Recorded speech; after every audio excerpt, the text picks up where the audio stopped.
What's up? Welcome to the Lifeline Show. I'm your host, Jason Wojo. I'm joined by my co-host, Polish Peter. And on the Lifeline Show, we help people make more, work less, and create lives and businesses they love. And today is no exception, Peter. We're going to interview Tyler Garns from Box Out Marketing. And we're going to talk about automation in your business and systemization. How does that sound, man? That sounds good, because what I hear is the part of working less. That's what I hear too. Good, right? Work less, right? That's right. So, yeah, and then this is one of those important things, I think, and I don't care what kind of business you're in. I think there are certain parts in every single business that you can automate something, right? But where do you start? How do you actually go about doing it? What's the first thing that you need to start automating, right? So actually he talks about this on this particular episode, like what's the first thing that you should be automating and looking at? And I think it's a really smart way of doing it. That's stuff that you need to automate, because when you start doing it, you're going to start making more money. Hey, and I don't think, how does that sound, man? Less time from you and more money. Both of those sound good to me. And both of those sound like they'd be something to help you live your life in your vision. So let's go in right now and listen to our interview with Tyler Garns. Tyler, what's up, man? Thanks for joining us. Welcome to the Lifeline Show. Thank you so much. I really appreciate it. I'm honored to be here with you guys. Man, I had the pleasure of getting to know you through Infusionsoft stuff, through Keep, through Icon, and also through your company, Box Out Marketing. And as I heard you speak, and actually you reiterated it right before we began the podcast, we have some common values and beliefs about what business should be, what it shouldn't be. And specifically for Box Out, you guys kind of do a lot towards helping business owners remove themselves from the day-to-day of the business. You help automate. You talk about the customer life cycle. Tell people a little bit more about what you do. Yeah, so if you're not familiar with Infusionsoft or with Keep, it's a sales and marketing automation platform. Our company at Box Out is designed to help people get value out of that software, implementing campaigns, building funnels, and automating the lead capture and follow-up process, as well as automating a lot of internal processes and things like that. So it's a really flexible software. It's it can be as simple or as complex as you want it to be. So that's why people end up hiring us, is because they want to get the full power and value out of it. But either they don't have the time to learn it and do it, or it just feels overwhelmingly complex to them. Most of our business, or our customers are business owners, and so they're experts in their trade. They're not necessarily experts at this marketing software stuff. And so that's what we help them do. Got it. And now, so why is this important for a business owner to start looking at these kinds of things? Yeah, I mean, really, in the early days of Infusionsoft, so back in 2006, 7, 8, we coined this term called multiple system chaos. And as a small business, when you first start out, in particular, and you're bootstrapping and you don't have a ton of cash, you start to cobble together tools that are either free or really low cost, right? So you got an email marketing system, you've got your calendaring system, you might have a scheduling link, you might have sticky notes on your desk where you're writing stuff down, your to-do list, you got a stack of business cards, you might have a spreadsheet where you're tracking leads, and everything's disjointed. Those systems don't talk to each other, and it starts to create a lot of chaos, this multiple system chaos, where you're trying to, you might have people purchasing through some shopping cart over here, but the email marketing system doesn't know that. And so then you have to manually adjust things over there, and then you got to update your spreadsheet. And, there's just all this work to kind of try and hold it all together. You're strapping it together with duct tape and everything, but really it's like your hands and your brain are trying to hold the business together. And so that's the value of Infusionsoft is that as you grow there are more and more demands on your time, particularly as the business owner, you've got to be able to automate and systemize some of these things, or you'll just implode. You'll go crazy. And so what we do is help business owners consolidate all of those systems into one place and then automate as much as possible so that business owners can actually live a sane life. Man, so sane life is an aspiration for a lot of business owners, and certainly taking some of those things off the business owner's plate through automation, I think, is really important, because as we were talking about before this, business isn't supposed to consume our life. You had actually said, I don't think at the end of your life, you're not going to wonder wow, I really wish I spent more time at the office. you're not going to think about that. It's going to be, like you mentioned, like spending more time with loved ones and the people that are important to you and building experiences and things like that. And so finding, I guess, those things in your business that you can let off of your plate and systemize is fairly important to business. Otherwise, it's just you doing everything, right? Like when people come to you, like what are do you see this a lot? Do people just have all the hats on themselves and then you kind of help them put together a plan for this? Absolutely. Either they have all the hats on themselves or they've delegated, marketing and sales and, office management or whatever to someone in their office. And that person, again, is not necessarily an automation or systems specialist in a lot of cases. Usually they're just an employee that started picking up these additional responsibilities. And so they're still often cobbling this stuff together and really struggling to make it work. They struggle to make the marketing and sales be consistent and effective. And then they struggle also just managing all the different systems that they have to deal with. So tell us, a lot of our listeners are business owners. So we have a lot of real estate investors as well as online, businesses and brick and mortar. Are there any, I know you've talked about this in some of your trainings I've seen on YouTube, about the different kinds of businesses, and there's different little bit of intricacies on each different model. Are there some generalities of places that you see people what's the lowest hanging fruit for people that can dive in as far as automation and systemization to pull things off of their plate? Like, is there over and over again the same things you see over again that you could give our audience? Yeah, it's a really, really good question. Because, when you get into these systems, you do want to make sure you get in and get value fast.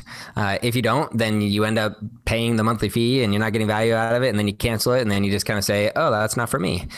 So the first thing you want to do is automate follow-up, and particularly follow up with new leads and follow up with new customers. That's an area, it's something I call a black hole. It's a black hole in most businesses where, you spend a lot of time generating, business. You're out there marketing, advertising, pounding the pavement, going to events, whatever it is you do to get leads in the door. But the leads that are hot, you end up talking to them, you close those ones, but the rest of them, you might have, one or two follow-up calls or emails or something like that. And if they don't respond right away, the vast majority of the cases, we just leave them alone. It's extremely, extremely common. You shouldn't feel bad that that's what's happening in your business, but you do need to fix it because a lot of those people will buy over the next few months or even years, depending on how long your sales cycle is. And they're going to buy from someone else if you're not following up with them. So some basic nurturing and follow up. It doesn't have to be persuasive salesy stuff, but providing value, establishing relationship, just staying connected with people. You can't do it all as the business owner. You can't stay in contact with all those people on your own. And so leveraging a system like this is really valuable. And then on the customer side, doing the same thing, just creating a wow experience for them that lets them know that you really care. Again, if your business is growing, you got a lot of customers, you can't reach out to every single one of them personally, but you can through automated tools, and you can make it feel very personal. Some people will say, hey, look, that's you're kind of living a lie. You're lying to your customers. And the way I see it is, no, I care enough about them to actually set up these systems to make sure they know that I care. And also all of the automated communications that go out, at least in our business, they all come from my email address. And so if someone replies, it comes into my inbox and I will reply to them. It's not just going to a no reply type situation into another black hole. It's real personal communication, even though it's coming from an automated system. Dude, first of all, as you're talking, I'm like, okay, I'm so guilty of this. Like, this is something that I am working on currently. Don't judge. And so it's so true though. Like, you only have so much attention as a business owner, and you have so many things, and certainly you would never want to neglect somebody who's already raised their hand and they're putting their trust and their money with you, but it happens so often unintentionally. And I Totally. did notice that with your email, I get your emails and it's your email address, and I'm like, does he monitor this, or is this like is this like a fake address that looks like his? And I was wondering about that. So you actually use your own email address, and this brings up an interesting point between hands off and automation with that personal touch. There seems to be a dance from what I'm interpreting from you, like of try to systemize and automate, but also retain that real connection. Yeah, for me, there's definitely a balance. And what we always say is use automation all the way up until the point that human interaction is required, right? So think of a lead generation and nurturing and sales process. I'm going to capture leads automatically on the website or on a landing page. I'm going to follow up with them automatically. But as soon as they raise their hand and they say, hey, I want to, have a conversation about your services or whatever, that's where we're going to employ human capital. We're going to have a sales rep call them and they're going to have a personal relationship, et cetera. Again, when they become a customer, they're going to get a lot of automated communication from me that's going to feel very personal.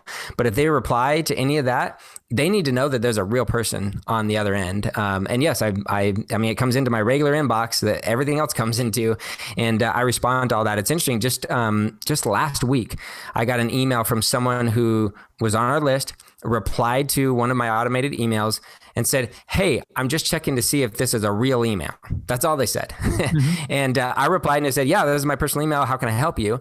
And the person replied back and said, very interesting. I actually just tested 20 different people who I'm on their list, and you're the only person who responded. Man. Wow. And I thought that was really sad, that most people aren't really monitoring those automated emails. That's unfortunate because it's a big opportunity. As soon as people actually open up a real conversation with you, that's buying signal number one, right? Mm-hmm. I mean, someone who actually engages in conversation, they're interested. They're likely gonna buy. And so I think people who are using automated tools but aren't applying the personal aspect of it, they're just losing out on business. Right. I love that. Listen, because what came up for me as you were sharing is there is that wow factor that you mentioned earlier. So I was curious to you, outside of this, are there any other examples that you can give us as far as like, how do you create this wow factor, wow experience with automation? Yeah, great question. Well, one of the things that we're doing right now, so Jason, you'll be actually getting one of these, I think, here soon. We're still putting it all together, but we're putting together a big box of stuff that our customers will get when they sign up. We've been wanting to do this for a while, and we just haven't gotten to it. Again, we're not perfect at this stuff, and we're feeling the same overwhelm that every other small business feels in the process. Just trying to keep it in check. But we're going to be sending a box to every customer that signs up that has a hoodie, a t-shirt, a nice cool bottle like this, and some other information about our services and ways that they can, get more value out of our services and things like that. And so that's one thing that will be fully automated. As soon as they sign up, boom, Infusionsoft is going to trigger to the fulfillment house that package needs to go out to that customer. And so that's one simple way. Another simple way too is, when someone purchases, they go through an order form, and then on the thank you page of the order form, we actually have that go right into what we call our onboarding process. So it immediately goes into process to for them to set up their password, to collect some more information from them that they'll need in the process of being a customer. We have some videos in there from me explaining the service, welcoming them to the family, very personal type videos, that kind of stuff. And then of course, email follow-up, things like that. Also, one part that's not automated, I guess the triggering of it is automated, but when a customer signs up for our service called The Factory, a task gets created for one of our customer success managers, who's going to be the customer success manager for that customer. They get assigned and they get that task right away. And our requirement is that the CSM calls the customer within 2 hours of them signing up. And we call that the warm fuzzies call.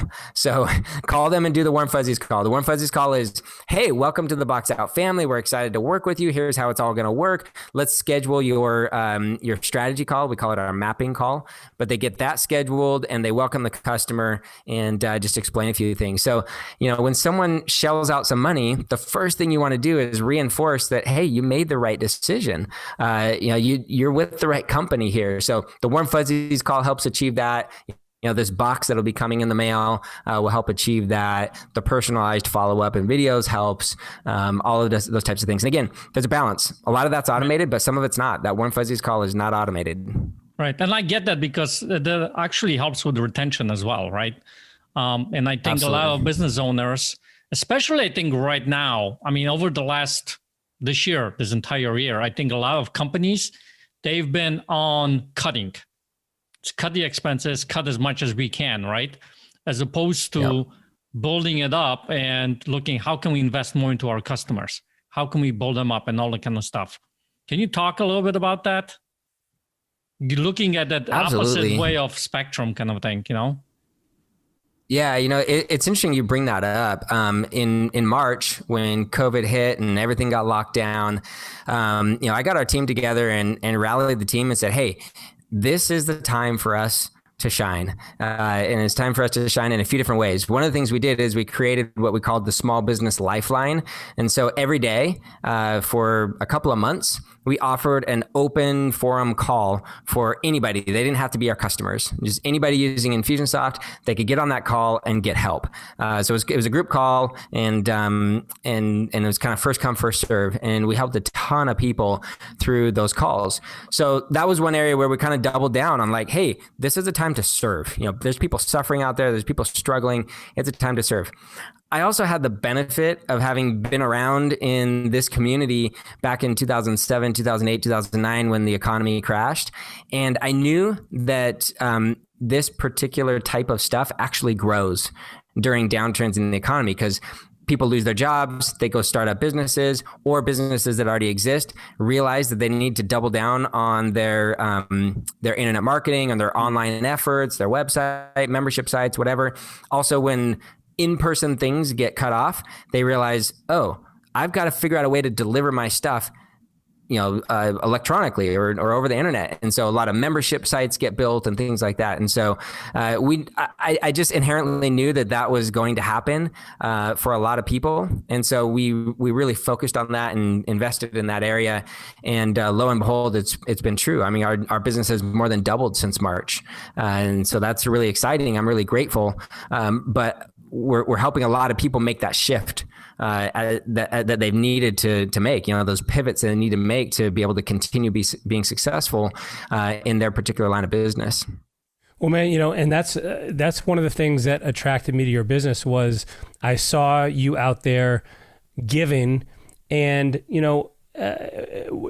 plus with all the COVID stuff, you were out there giving, you're offering these things. I think you even offered access to like some of your courses that are typically paid for free. And as well as like, you, of course you have some lead magnets on your site for people to take, but there's all of them focused around giving and value. And then, yeah, sure. If this attracts a customer, it's cool. If not, I'm still cool with just giving. And so I think that's something else for business owners to consider as well, is like, what value are you able to convey to a potential customer, or even anybody who just as an act of goodwill, you can influence their business and help them. And so that was something I think that's really powerful as well for people to do. And so I find that really, really interesting. So talk to me a little bit about, so we mentioned follow-up as being one of the first areas for business owners to look at in terms of automation. What's another ball that you typically see dropped that's very common for people to miss? So in small business, like you mentioned earlier, people are often wearing multiple hats and they're just overwhelmed, right? There's more work than can be done in a day, and you always feel behind. You never feel like you're able to really catch up. And so what happens is, even when people have tools like Infusionsoft that can automate some of their work, oftentimes they don't actually ever get around to automating that stuff because they're just too dang busy. And so it feels like, oh, I just don't have time to get in there and do that. When in reality, sacrificing a few minutes now to set that up is going to save you tons of time in the future. So we have this general rule that, I think I used this phrase back in 2007 or 8 or so when I was working at Infusionsoft, and it's kind of stuck. But that is, if you do something more than 3 times, stop and automate it. Right? Anything that you're doing over and over and over, it can be automated. Pretty much anything, right? So you just kind of have to be cognizant now, like be aware. What are the things that I'm doing over and over and over? One good place to start is your general way that you respond to inquiries in your company, whether it's sales inquiries or it's just questions from customers. The vast majority of people who are looking into your product or service are going to ask the same exact questions. There's probably 5 to 8 questions that almost everyone's going to ask. Also, your customers are all asking the same questions. They're all needing the same amount of help or the same type of help, et cetera. And so those are the types of things where you say, oh yeah, I've written this email like 47 times in the last month. When people email me and they ask this question, I reply back, here's my standard answer. You might even have that like, in a document where you copy and paste it because you respond to it all the time. Okay, well, even better, what if it's just fully automated, right? You see that question come in, you basically just click a button in Infusionsoft and boom, that reply goes right out. Those are the types of things that we need to start thinking about. What are the things that you're doing more than 3 times that you should just stop and automate it? And it's a discipline you have to develop because like I said, it's really hard sometimes when you're just feeling the overwhelm and the pressure of everything else going on. But if you develop that discipline to actually stop and automate those things, you'll end up saving yourself a lot of time in the long run. Man, as you were talking right there, I'm like, yeah, I might have a couple of emails templated like in Google Docs. I'm not saying I'm not raising my hand, but I may.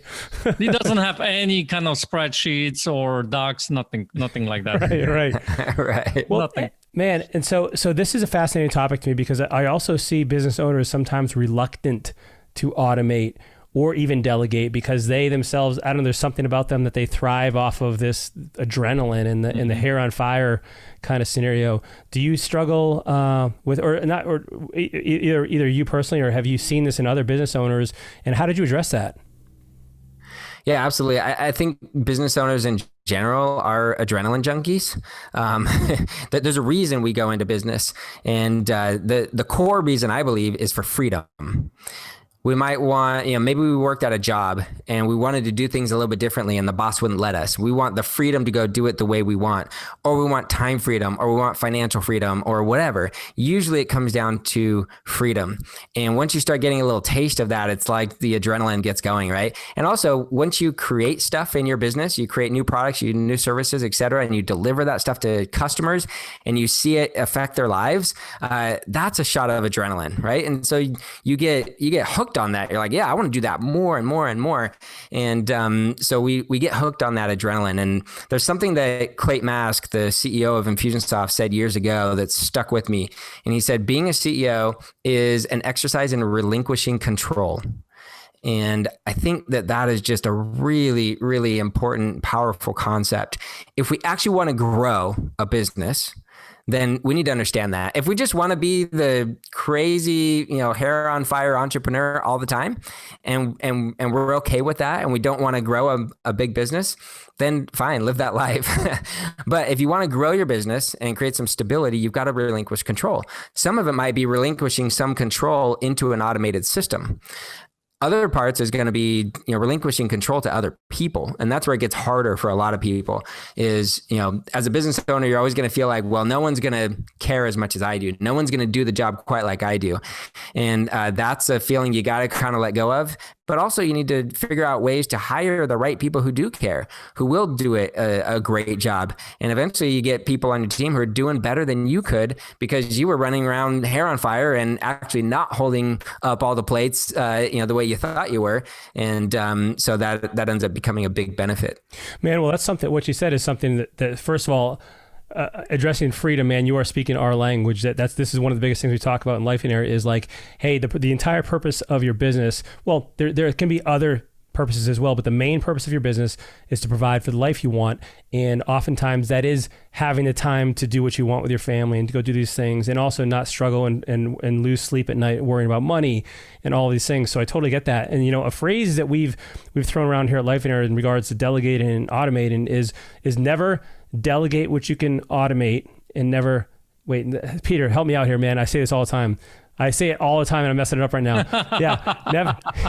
Oh yeah. Never delegate what you can automate, never automate what you can eliminate. Yeah. And so the first thing is like looking at what we're not doing. The second step is like, what can we automate? And then whatever's left that we can't automate, then let's delegate. But that automation really is that first step, because I've heard you say this in the past, like this is your ability to maintain a quality, a standardization, everybody's getting the same thing, with certainty that you can rest in good hands. Whereas if delegation is a little bit more up and down, and it depends on the person and their personality and things like that. So there's much less room for error. Well, assuming it's set up correctly, right? For automation. To do those things and to kind of provide a standard of standard experience for your customers, for your prospects, things like that. And so I think that's really, really valuable. And so as automation kind of grows and your business grows, how do you see people oftentimes, like, what's the limit for this? Like, how far do people go in terms of making sure that things are all running on autopilot versus them particularly be involved in oversight? Like, for instance, with your company doubling in size, how have your roles and responsibilities shifted with the business? Yeah, I mean, really, my role has changed in that I'm less involved in the details of the day-to-day and more involved in guiding the vision of the company and making sure all of our team members are aligned to that vision. Also, I've spent more time, really our other leaders have, but we've all spent a little more time recruiting. As we're growing, when you're in rapid growth phase, recruiting and hiring becomes one of your primary responsibilities as a leader. If we can't get the people in place fast enough, then growth halts. So that's really where I've been focused. We've got a really, really clear vision of where we're going. It's my job to keep everyone focused on that vision and keep driving towards it. The vision pulls the people along. As long as they are passionate about the vision, they know where we're going, they want to get there, they'll do the things that we need to do to get there. I don't have to push them as the leader. I don't have to crack the whip on anybody. They're all working hard. They're doing a great job. But creating that vision and leading towards it is really the key. Is that something that you think all business owners kind of need to mature into that phase as well? Like, you start off, we talked about before, you're wearing all the hats, you're running around with your hair on fire, you're doing everything yourself. Then you start to automate, then you start to delegate, but really your ultimate and highest and best use has to be or should be towards the vision. Would you say that's true? Absolutely, if that's what you're trying to build. Okay. Like I said, some people don't want to build a big business. Right. Some people might just want to be a solopreneur, doing, maybe high-end consulting or coaching work. And in that case, you might have a clear vision for yourself. You don't need to share it with anybody or lead anybody towards it or, build a team or any of that kind of stuff. And that's just fine. That might provide the lifestyle that person wants. But if you want to build a team and lead that team towards something great, absolutely. Even if you have just a very small team, because you'll find that turnover becomes a big problem. You hire people, you train them, they leave, you hire, train, they leave. It's just this, revolving door. And that usually is a matter of people not being connected to the vision or not being in alignment with the core values of the company. If you don't have those things well defined and you're not driving towards that and hiring and firing according to those values, then you're always going to have that turnover problem. And we've had that in the past when our vision hasn't been as clear as it is now. We struggled in some situations to keep some consistency, and that hurts our customers and our clients because, they have an account manager and then the account manager changes and whatever, and they get frustrated. And so I feel really fortunate right now that we have a super clear vision, an amazing team, pretty much no turnover in the last year or so, everyone charging towards the goals, and it's phenomenal. Man, well, that's really important what you said there regarding the size of your business, because there is no one size fits all, I guess, right? Like, so like you said, we have, for instance, real estate investors that love swinging a hammer and they love being in there and doing the work. And traditionally, you'll hear real estate gurus say, hey, listen, if you want to make the most money in your business, you shouldn't be working on the project. You should be the person going out there and finding the deal, finding money for your deals, working on the next deal, not in there like hanging, drywall. But yet some people love that. So I guess you got to kind of decide for yourself, what does your personal vision say about what you want for your business? And then that'll drive probably the decision as to how large you want to grow, how extensive you want to become. Can people at all levels of business benefit from the things you're talking about as far as automation and systemization, or is that really only something for larger businesses? No, absolutely. I mean, we have customers who are solopreneurs. We have customers who are, 50 people in their business.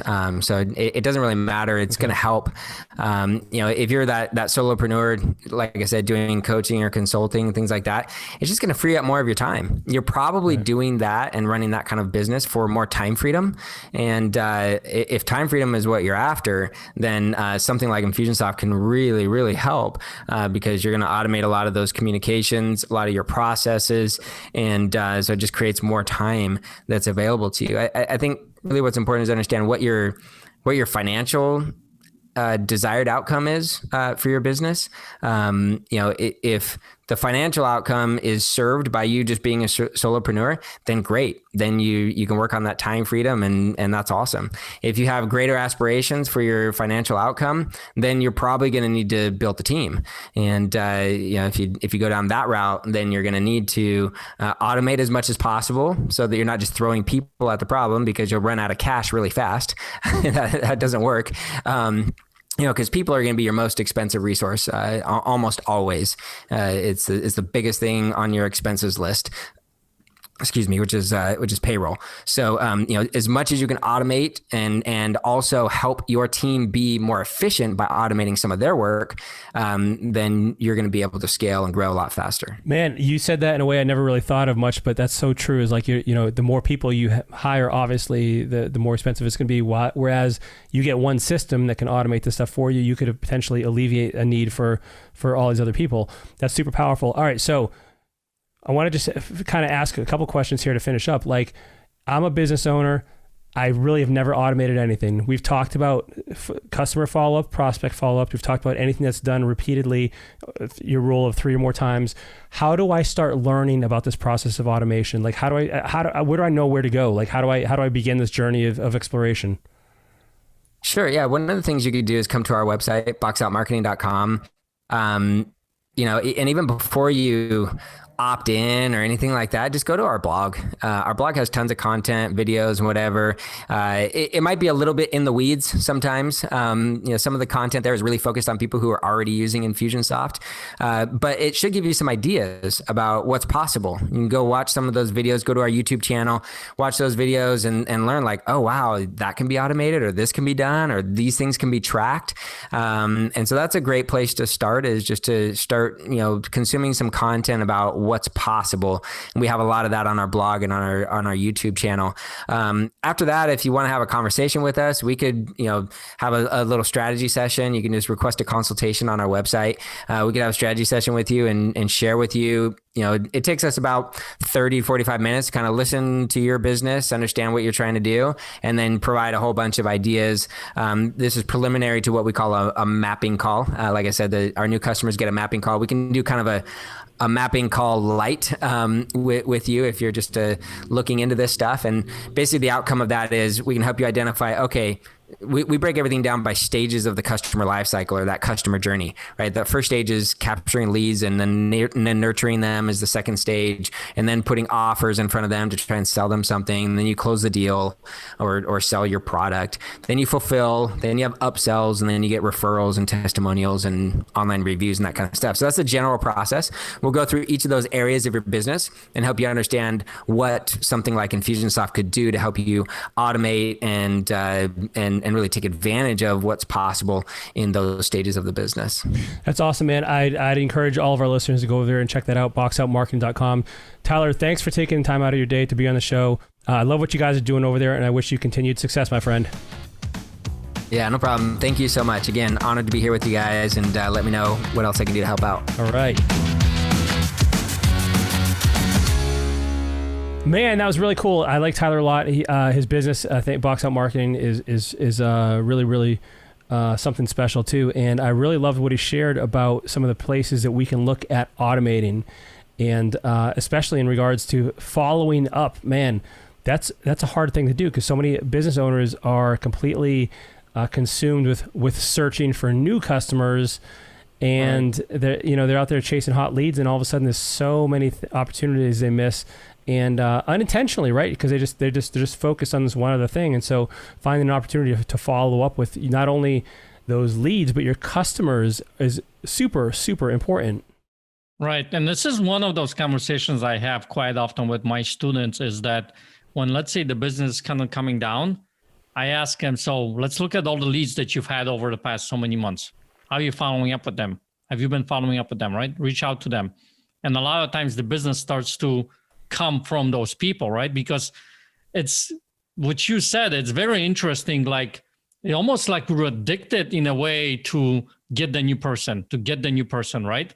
And if you look at marketing, it's a lot cheaper to acquire a customer from an existing list than actually going and finding somebody brand new, right? Yeah. It will cost you a lot more to acquire a brand new customer. So why not go with the follow-up?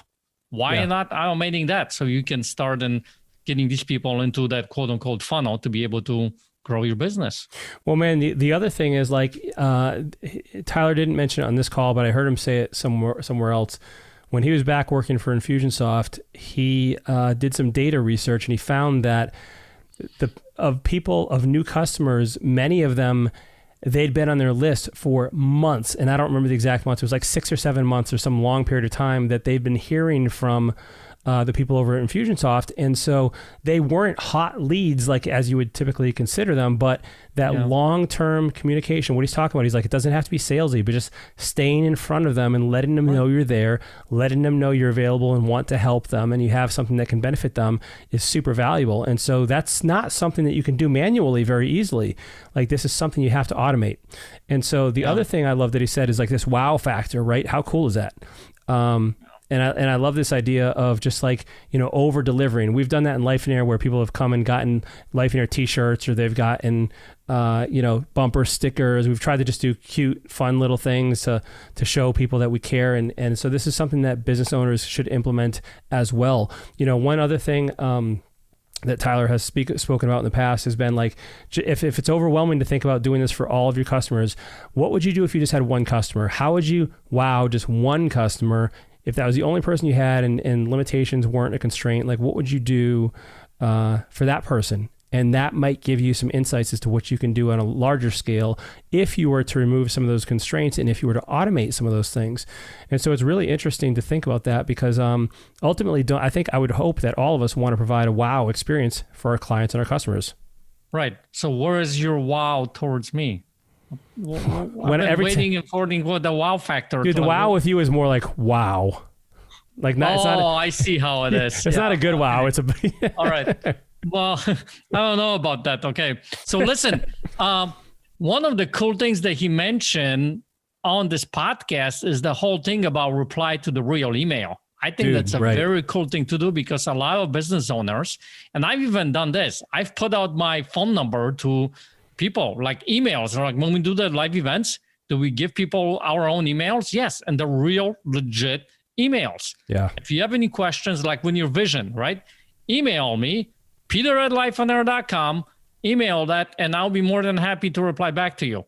Yeah. And you'll be surprised how many people are actually taking that step, actually taking that action. It's not many. So don't be afraid as a business owner to actually go and do something like that, Well, dude, I totally agree with that. I think a lot of business owners are afraid of that because they're like, oh, I'm going to have, hundreds of thousands of people reaching out to me. I'll tell you from my experience, that isn't true. But knowing that it's available, I'll never forget one time I was at a real estate, a RIA. And they gave a talk and the presenter said, hey, they were like this quote unquote guru. They said, I'm going to give you my cell phone number. Which is like a huge benefit to like, if you ever have a question, just having that security blanket to know that I can get in touch with somebody.